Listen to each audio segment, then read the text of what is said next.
Dear student, you are most welcome to our educational channel mechanical Pandit. और मैं आपके प्यारे पांडे सर। आज मैकेनिकल वाइब्रेशन के अंदर एक बहुत ही इम्पोर्टेंट टॉपिक हम लोग डिस्कस करने वाले हैं, and that is the basically vibration absorber. Basically आज जो हम लोग डिस्कस करेंगे, वाइब्रेशन एब्जॉर्बर क्या होता है और वाइब्रेशन आइसोलेटर या वाइब्रेशन आइसोलेशन के बीच क्या डिफरेंस है, माने एब्जॉर्बर और आइसोलेटर, ठीक है ना, दोनों के बीच क्या डिफरेंस है, ये चीज़ हम लोग डिस्कस करेंगे। देखिए, हम लोग 2 डिग्री ऑफ फ्रीडम सिस्टम में हो। देखिए, एक थोड़ा सा वाइब्रेशन का हम बेसिक बता करके चले आगे। वाइब्रेशन है क्या बेसिकली? तो दैट मीन्स दी कि अनबैलेंस्ड फोर्स के चलते कोई सिस्टम वाइब्रेट होता है।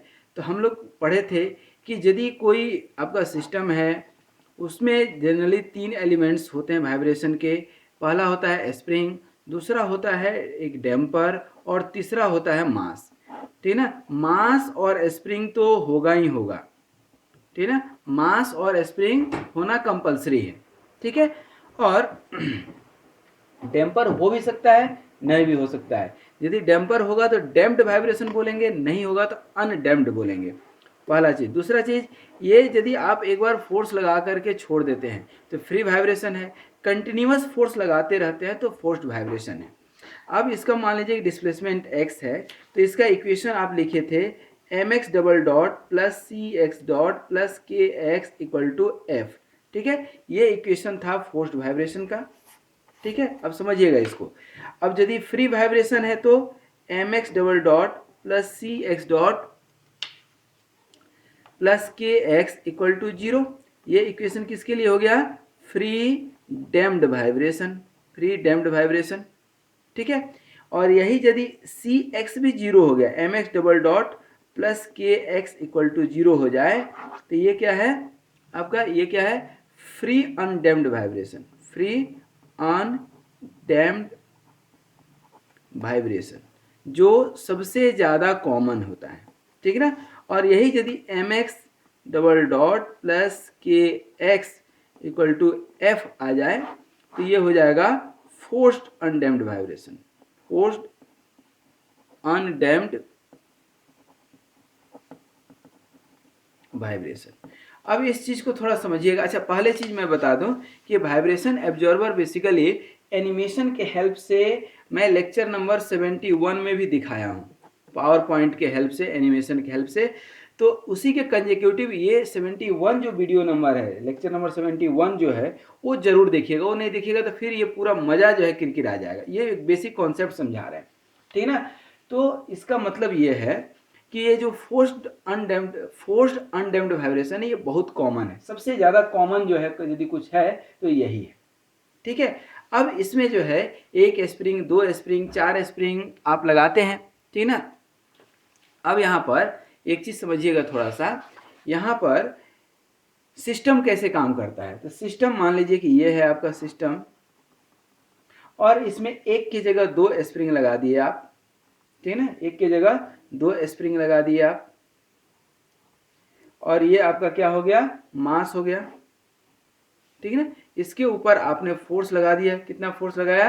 F sine omega T, harmonic force, F sine omega T, ये आपका मास है। अच्छा, अभी तक स्प्रिंग जो के यूज करते थे, इसी को हम ब्रेक कर दिए हैं। तो मान लीजिए कि यहाँ पर k1/2 हो जाए और ये k1/2 हो जाए, मैंने अलग अलग कर लिए, एक को ही आधा आधा कर दिया। अब क्या करते हैं, ये वाइब्रेट तो करेगा, ठीक है ना। इसका यदि इक्वेशन आप देखेंगे तो इसका इक्वेशन क्या बनेगा? क्या बनेगा? ये m मास है, तो इसका सिंपल सा इक्वेशन यही बनेगा आपका, ठीक है ना। क्या? mx, ठीक है ना, mx डबल डॉट और प्लस प्लस ये आपका k1 सीरीज में डबल है तो kx और equal to f sine omega T. तो ये सिंगल इक्वेशन एक बन जाएगा। लेकिन लेकिन बोलिएगा सर, आप तो वाइब्रेशन एब्जॉर्बर में कह रहे थे कि 2 डिग्री ऑफ फ्रीडम की बात आएगी। तो बिल्कुल आएगी। यहाँ पर अब क्या करते हैं कि मास m1 एज्यूम कर लेते हैं, ठीक है ना, मास m1 एज्यूम कर लेते हैं, और इसके नीचे एक दूसरा और सेम सिस्टम लगा देते हैं, ठीक है ना, सेम एक दूसरा मास, ठीक ना, और different spring constant, different mass, एक छोटा सा मास, ठीक ना, लगा देते हैं। बोलेगा सर ये क्यों लगाते हैं? पहला चीज तो आप देखिए, जो हम बोल रहे थे बार बार 2 डिग्री ऑफ फ्रीडम सिस्टम, तो ये 2 डिग्री ऑफ फ्रीडम सिस्टम हो गया, मास m1 हो गया, मास m2 हो गया कि नहीं? अब मास m1 m2 हो गया, अब किसी एक इंडिविजुअल का निकालेंगे आप, किसी एक इंडिविजुअल का निकालिएगा तो उसका जो फ्रीक्वेंसी होगा क्या होगा, square root k by M, ठीक है ना। अब 2 डिग्री ऑफ फ्रीडम होगा, तो दो इक्वेशन बनेगा, दोनों का सेपरेट यदि आप निकालेंगे तो k1 बाई m1 और square root k2 by m2 होगा।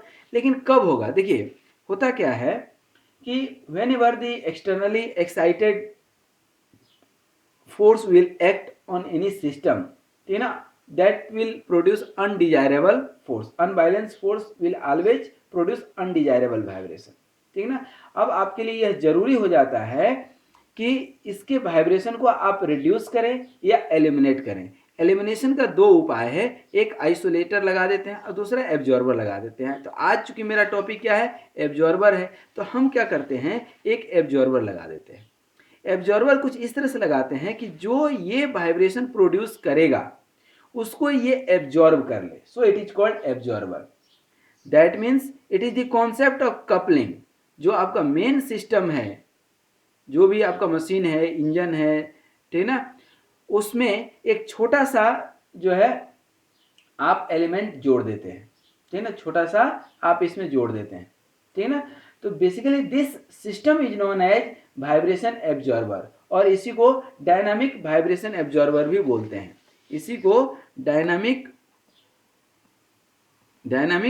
वाइब्रेशन एब्जॉर्बर भी बोलते हैं, याद रखिएगा, ठीक है। तो डायनामिक वाइब्रेशन एब्जॉर्बर भी बोलते हैं। इन दिस केस बेसिकली जो एक्साइटेशन फ्रीक्वेंसी है आपका, it becomes very equal to natural frequency of the structure और मशीन। इसकी जो वाइब्रेशन होगी इसके इक्विवेलेंट हो जाएगी, जो भी स्ट्रक्चर है, मशीन है, ब्रिज है, जो भी है। अब जो है ये एक्साइटेड, ठीक ना, जो होगा तो इसके एम्पलीट्यूड को ये एब्जॉर्ब कर लेगा, तो एम्पलीट्यूड क्या हो जाएगा, 0, ठीक ना, और इट विल वाइब्रेट फ्रीली, ठीक ना। तो बेसिकली वाइब्रेशन एब्जॉर्बर, यहां हम लिख सकते हैं कि वाइब्रेशन एब्जॉर्बर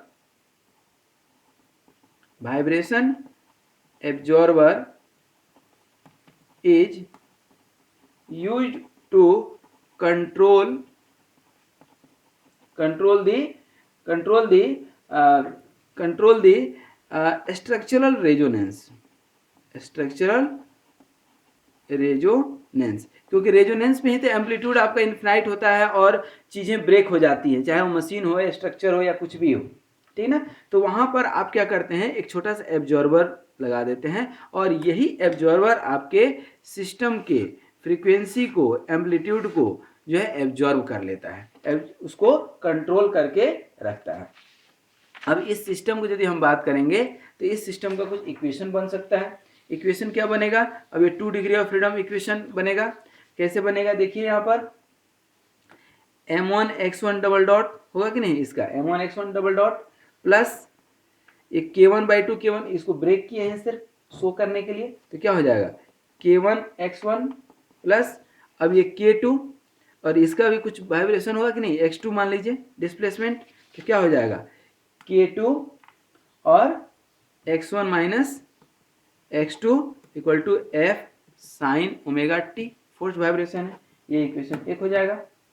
और दूसरे इक्वेशन क्या हो जाएगा, सिर्फ m2 का जब कंसीडर करेंगे, सिर्फ m2 का जब कंसीडर करेंगे, ये कहीं दूसरी जगह अटैच्ड नहीं है, k1 से इसका कोई लेना देना नहीं है, हाँ, लेकिन x1 से जरूर लेना देना है। तो इक्वेशन क्या हो जाएगा m2 x2 double dot plus k2 x2 minus x1 equal to 0, equation number 2। इसके ऊपर आप कोई फोर्स नहीं लगाते हैं, ध्यान रखिएगा, इसके ऊपर कोई फोर्स नहीं लगाते, ये फोर्स तो यहाँ लग रहा है इंजन में, ठीक है। अब यहाँ पर आपको सॉल्व करना है, तो ये इक्वेशन अब आप आई थिंक सॉल्व कर सकते हैं, क्योंकि लेक्चर नंबर 61 से लेकर के 70 तक कहीं भी आप देखेंगे तो आपको इसका सॉल्यूशन मिल जाएगा।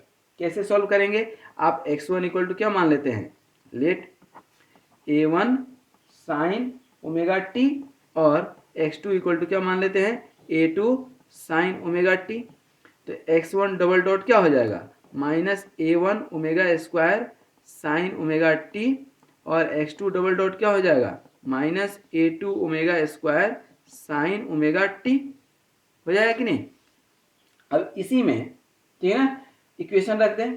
तो इसको आप सॉल्व करेंगे इक्वेशन नंबर 1, तो ये निकल करके जो आएगा, क्या निकल करके आएगा, K1 plus K2 minus M1 omega square. इस तरह का कई सारा हम सॉल्व कर चुके हैं, ठीक है ना, इसके पिछले उसमें भी।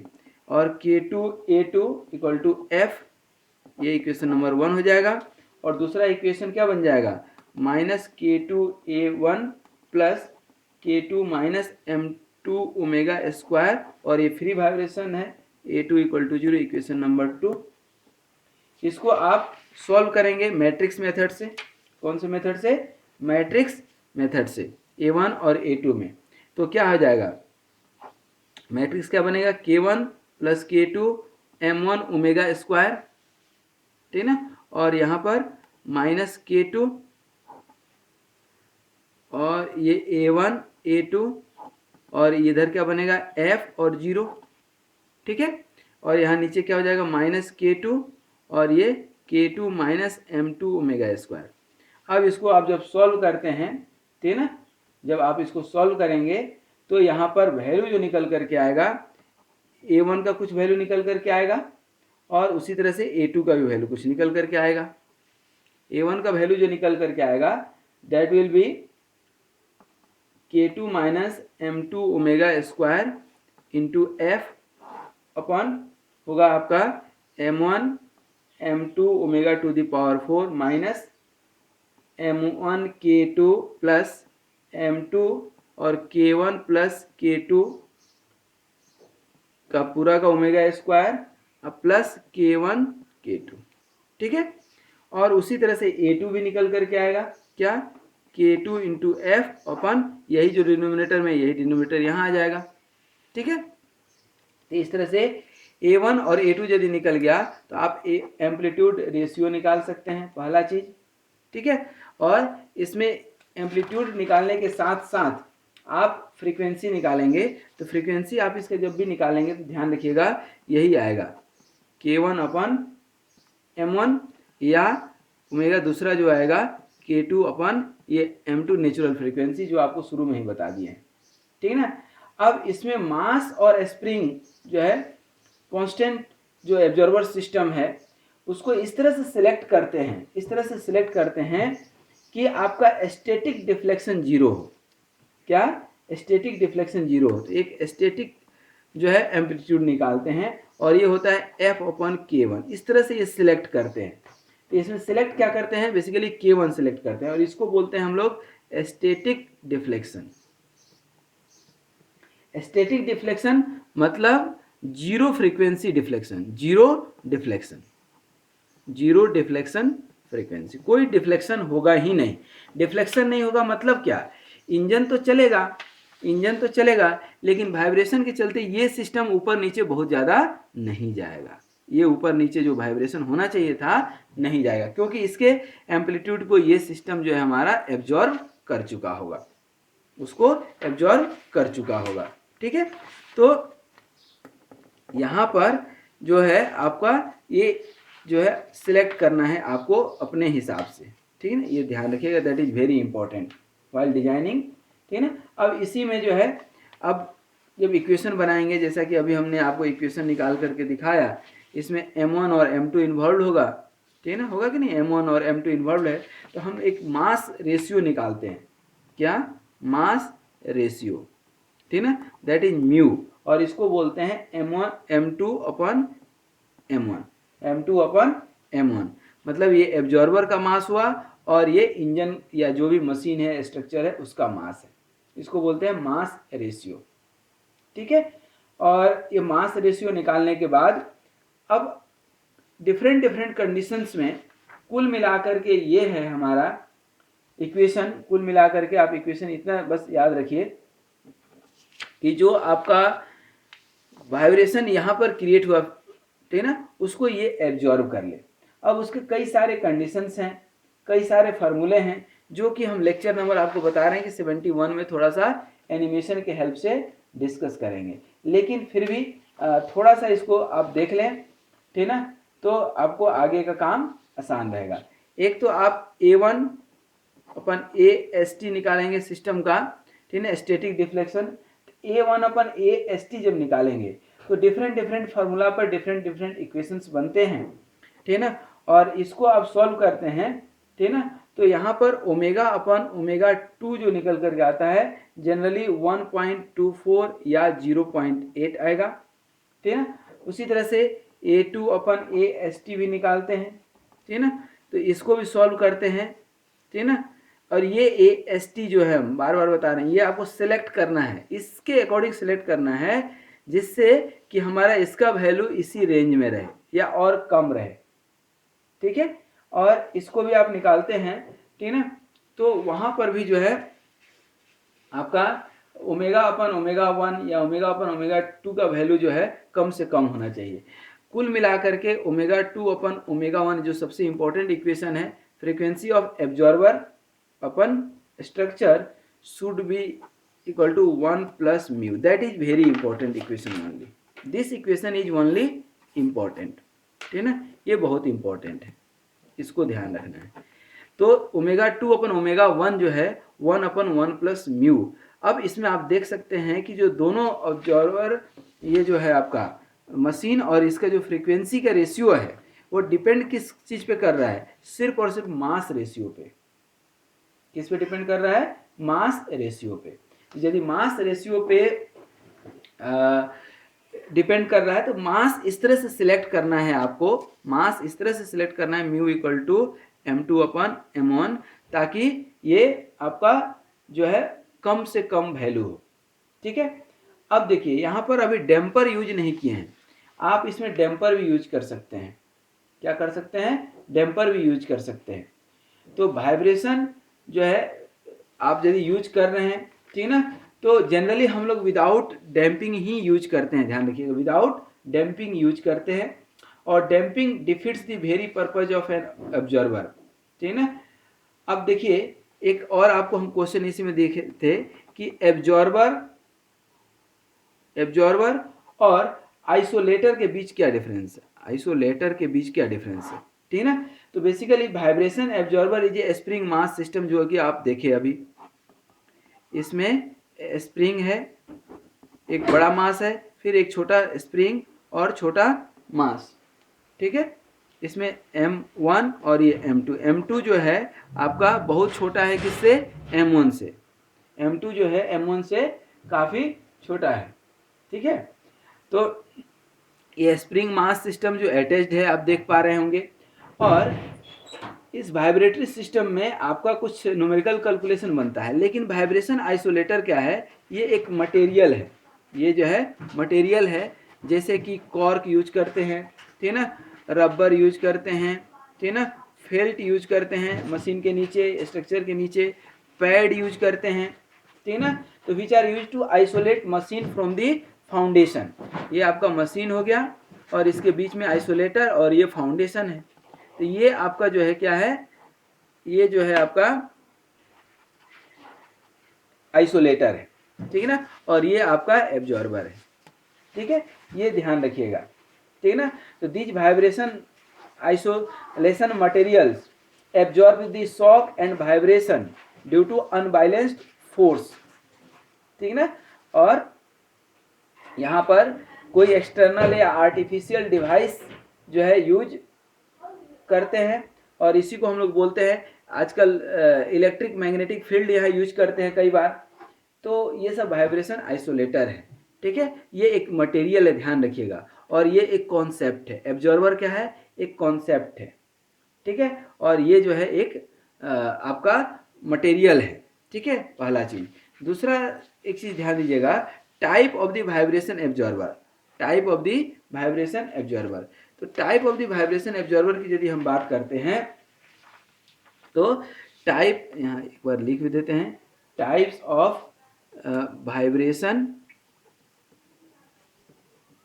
एब्जॉर्बर, ठीक है ना। और ये चारों पांचों टाइप के जो है हम लेक्चर नंबर 71 में आपको एनिमेशन के हेल्प से दिखाएंगे, ठीक है ना, वहाँ जरूर देखिएगा।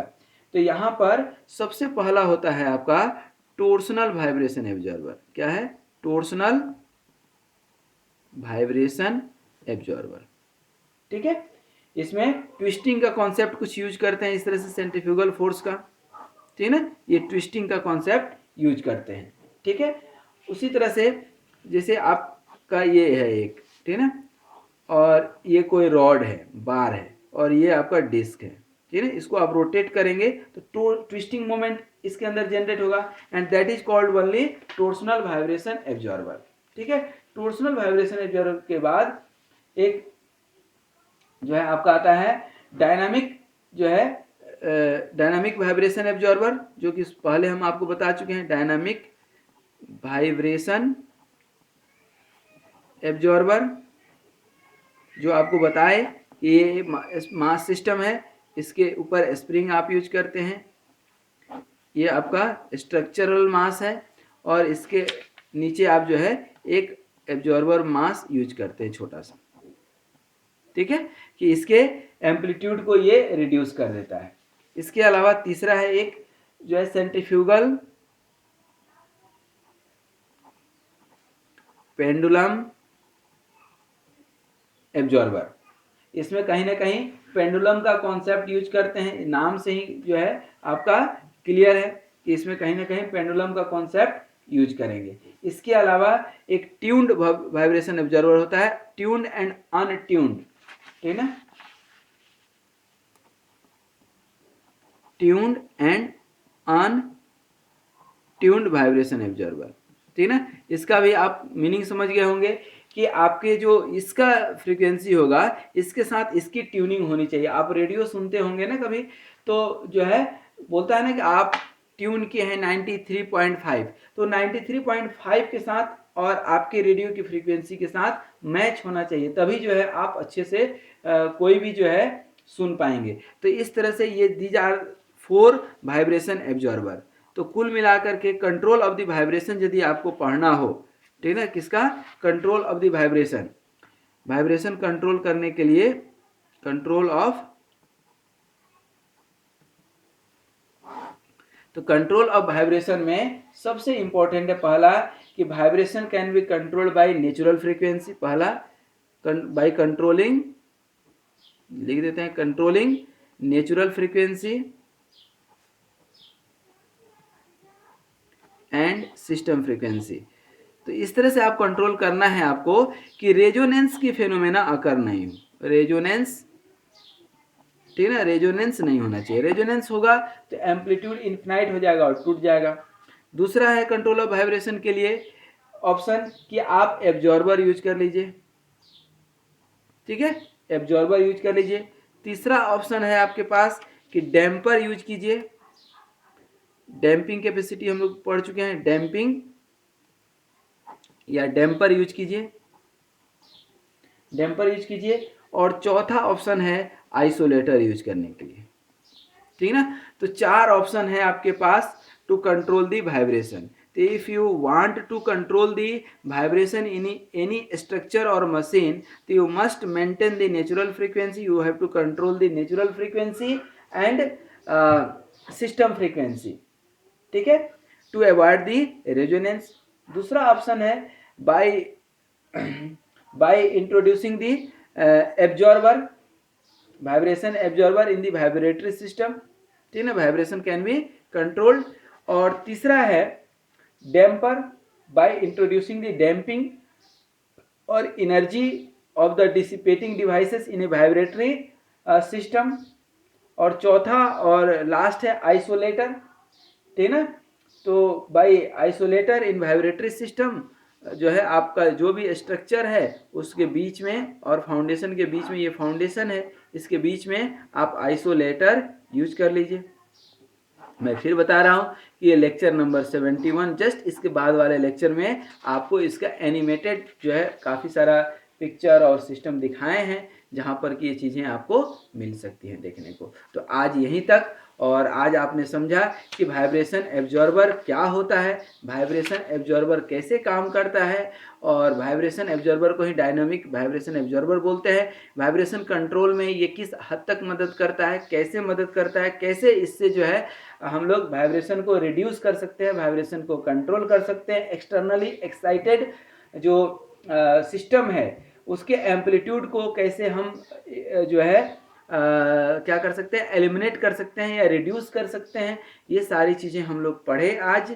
और उसके बाद जो है इसका हमने बताया कि कैसे mass ratio is very important.